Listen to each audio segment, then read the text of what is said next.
Hello guys! Yan nga po yung friend ko at yan nga po ang lola ninyo. Rarampa na naman sa red carpet. Brown carpet. At yan po yung front kung saan po isi-celebrate ang aming get-together Thanksgiving with the friends.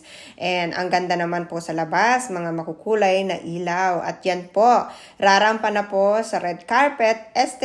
Gray carpet pala ang inyong lola, lalakad at makikita naman yun. Ang daming tao, grabe guys. Meron ba kayong nakita? Ako wala akong nakita. O yan, papasok na po sa buluwaga ng kainan ng inyong mga lola. At saka, alam nyo ba, makakalibre tayo ng dinner, loga, in fairness. O yan, beso-beso sila with my friend at saka sa visitor.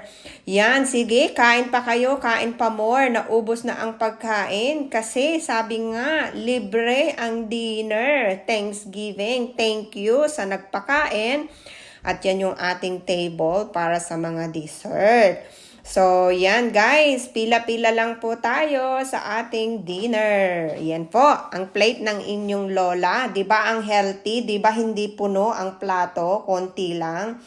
Nako, sira na naman ang diet ng inyong lola. Kasi nga, Thanksgiving party, kailangan after ng mga kainan na to, mag-diet-diet din naman tayo para naman maganda ang maghugos ng ating katawan, di ba?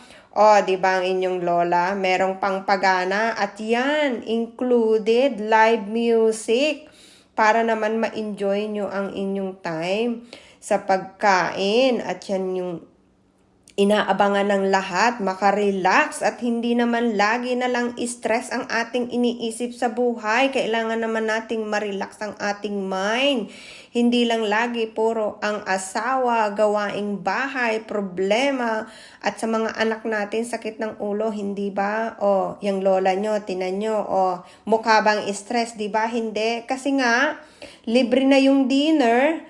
At saka, nag-i-enjoy pa ng music with live singing pa ng mga pa-thank you sa lahat, di ba? O, ang sarap ng pakiramdam kapag ganyan, nakaka-relax ang mind at hindi lang lagi kung ano-anong iniisip na para mga anik-anik sa buhay na hindi naman dapat laging iisipin at kailangan din naman nating mag-relax-relax pag may time.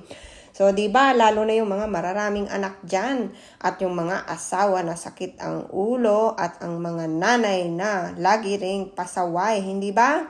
So, yan. Ito lang po ang masasabi ko, ha? Lagi po tayong mag-iisip na para hindi laging stress at saka lagi din naman tayong mag-relax. So, katulad ng inyong lola, paminsan-minsan relax, di ba? O minsan-minsan nakikita ninyo, dress at naka-formal ang ating lola. Kasi nga po, hindi lagi na lang trabaho or problema ang iniisip. Kailangan din nating isipin na mag-enjoy kasi ang buhay maiksi lang. Kailangan din nating pangalagaan ang ating kalusugan. Alright, marami na tayong nasabi. O sige siya, thank you so much for watching and see you until next time of my video. Bye-bye!